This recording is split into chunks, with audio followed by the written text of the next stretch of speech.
Hey y'all! Well, this is going to be a review of my new Rotel Mishi Q5. And I wanted to live with this thing for a few weeks before I did a review so I could really talk about like how I feel about this product and whether I felt like this is something I'm glad I bought. And short version, one of the best investments I've made in my audio journey. And I know you've seen my videos in the past where I talk about vinyl destroys video, done a bunch of DAC reviews, tried different sources, did a whole DAC shootout with identifrips versus this and that, and I was kind of like, yeah, there's a little bit of difference, but it was pretty nuanced. And I've never been happy with my digital playback.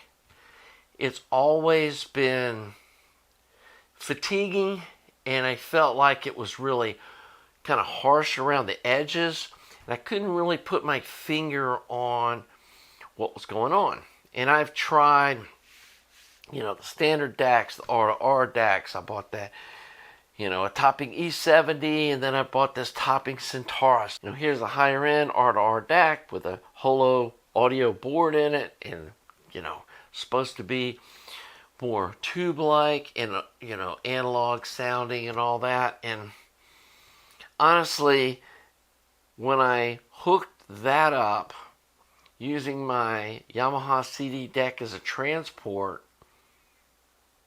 kind of going back and forth, and then when I was really honest with what I was hearing, I actually liked the Yamaha deck's RCA out better than what I was getting out of this topping DAC.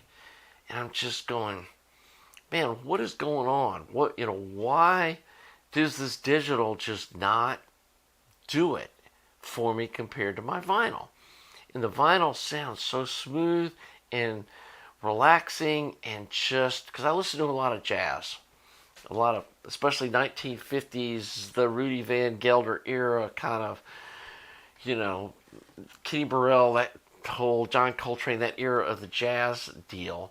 And I do listen to some newer stuff and some Eva Cassidy, and I'll sometimes go back and listen to some rock stuff, but mostly jazz kind of music for just relaxing. And it just didn't do that like the vinyl did. And the main way I knew this Q5 was different was I had bought several solo piano CDs. And one of them was a local artist, John Burke, and I'll put a link to his site below, that I've heard him in person multiple times. He performed at a church that I was a church administrator at about a decade ago, and I'd let him in the building so he could practice, and just sat there for like an hour in the sanctuary with him playing, and it was just so nice. I mean, it was so rich and it just filled your soul with joy listening to this music.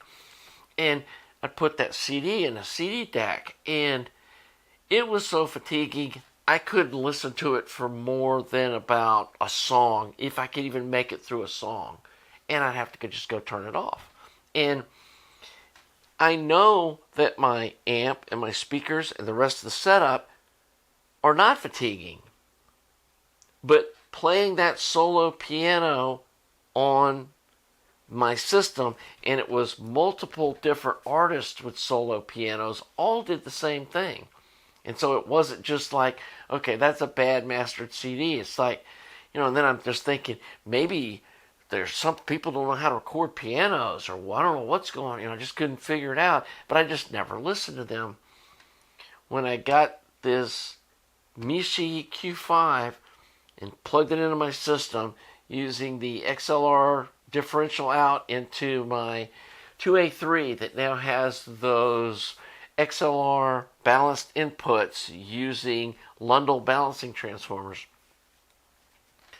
And I listened to a couple other different CDs, and man, that just sounded so rich and smooth, and it had that just fullness that I hadn't heard in digital before.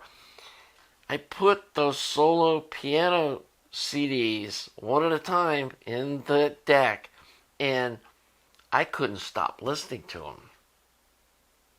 I mean, I listened to hours of those different CDs that I couldn't tolerate before with the other DACs. And honestly, I'm not sure what exactly is going on. And I think it's another one of these audio things that defies measuring. And I know some people are like, well, if you can't measure it, you can't hear it. I don't believe that. And I'm going to use one of my analogies, because you guys that follow my channel, you know I love analogies. Used to be a semi-pro photographer and used some really high-end camera gear. And when I first got started that journey, kind of like my audio, I was trying to use the most inexpensive stuff that I could find, or that people were like, oh yeah, this has got really high resolution, it's a giant killer. This little $100 Nikon lens is as good as the same lens that's in their higher kind of trim version that are $1,500, And if you look at the test results from the resolution test, it really did resolve actually better than their really high-end lens. And at first I didn't really understand what was going on. And I did a lot of event photography, which you're shooting at fairly wide f-stops because of the limited light that's available, especially if you're doing natural light photography, and shallow depth of field to isolate the subject from the room. And I noticed that while I was getting good, image separation or subject separation from the background, it just looked kind of harsh. And then I decided to go and spend the money and get, for you folks that know photography, it was a Nikon, it's their f1.4 G lens, the 58 millimeter instead of the 50. And it's supposed to have a really pretty, just smooth rendering to it. And so my test was, and this is an example of, you can measure this stuff if you're using the right measurement tool. If you're using like a 2D flat resolution chart, you're not going to see this.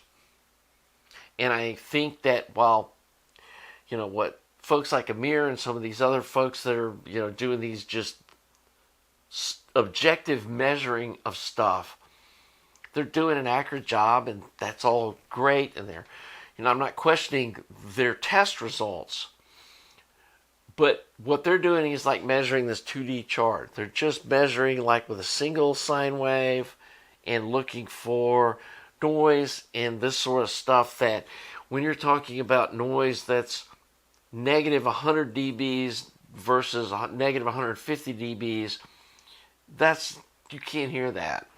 You're never going to hear that, at that low a decibel level or that small amount of noise. It's like saying, oh, well, this amp's got 0.01 distortion and this one's got 0.001 distortion. You're not going to hear either one of them.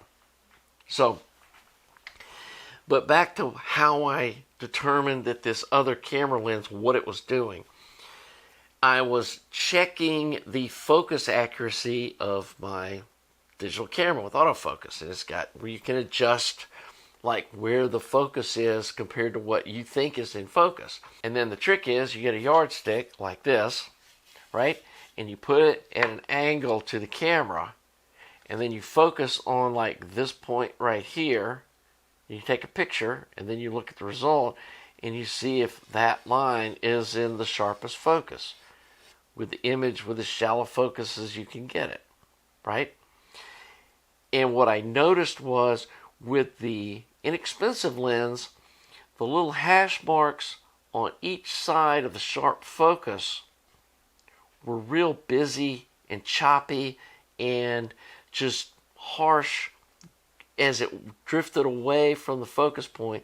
And by the time you got over here, you didn't see any of that. But it was like in this little range right around the focus point that it was real harsh and choppy. with the really good high-end lens that had a more pleasing to look at image that one could say is not fatiguing to look at. That little range around the focus was just butter smooth as it went from one to the other.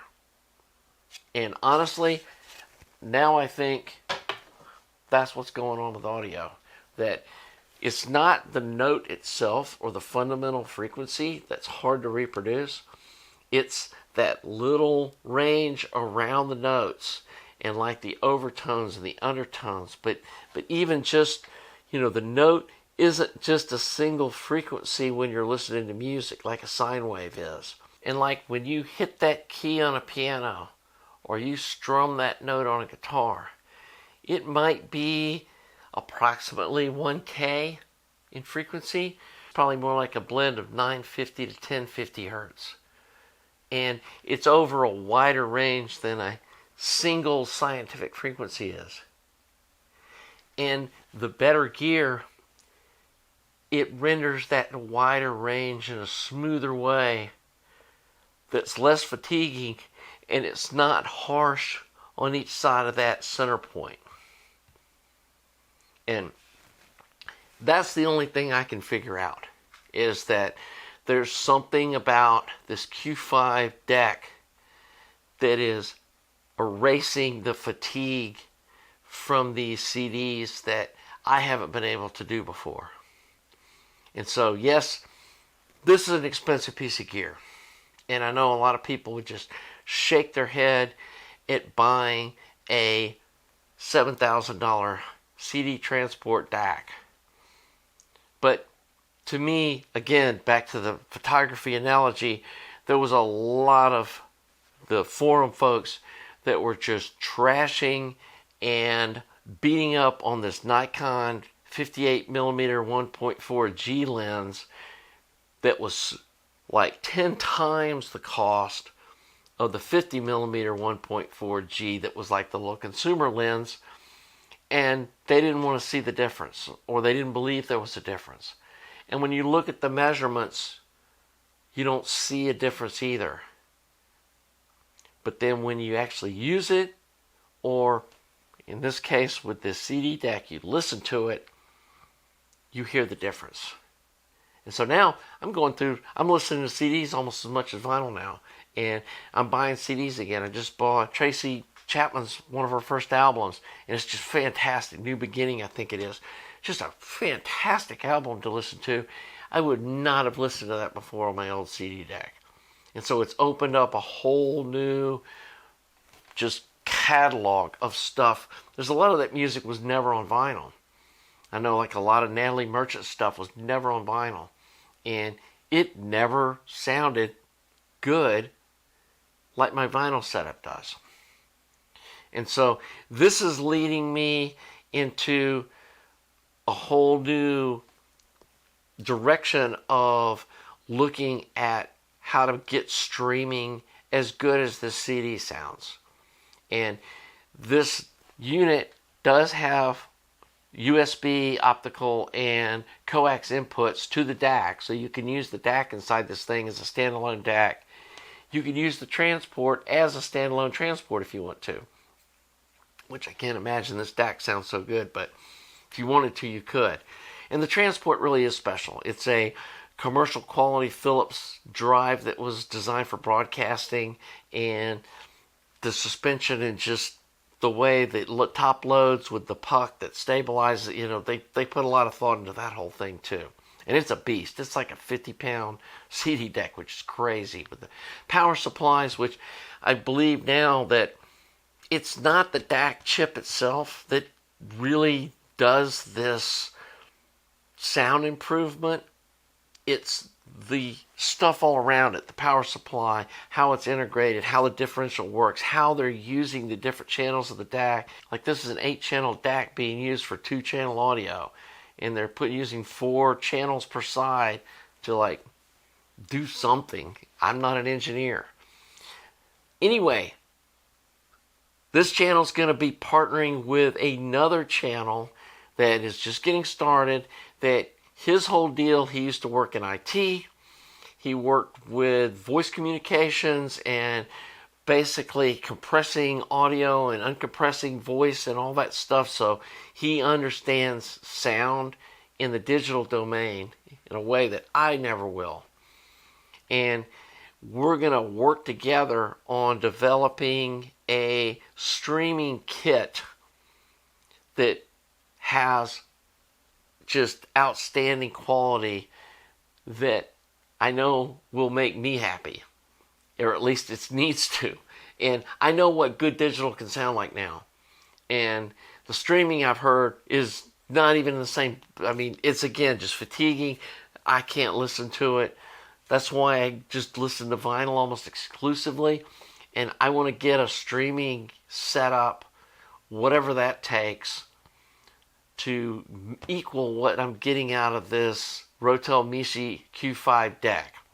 And so I will say, if you can afford it and you've got CDs or you want to listen to CDs, just break down and buy one of these. It's amazing what it did for my digital playback. And honestly, it's probably less than what I've got in my vinyl setup when I consider the turntable, the phonostage, the step-up transformer, the degritter machine, and all that stuff. And then the premium that you pay for vinyl over CDs, that this starts to make sense.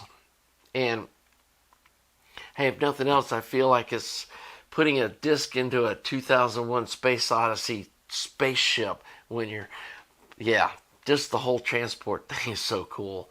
And I know that's kind of nerdy, and that's not a reason to buy this thing, but that was definitely part of the coolness of it. And it's just an impressive piece of audio gear to have sitting on your rack. But anyway, so there's my subjective review. I'm not going to be doing a objective or testing or anything like that. I don't have the equipment. I don't have the skill set. I don't have a way to measure jitter and synad and let Amir and some of those other folks deal with that stuff. This is what Skokie thinks it sounds like, and I am very happy that I invested in this. That was one of my best purchases since I've gotten into audio. So anyway, hope you enjoyed this video. If you do, please subscribe to the channel. Please like the video. Thanks to all you folks that are contributors to the channel via Patreon or whatever. And until the next video, have a nice day.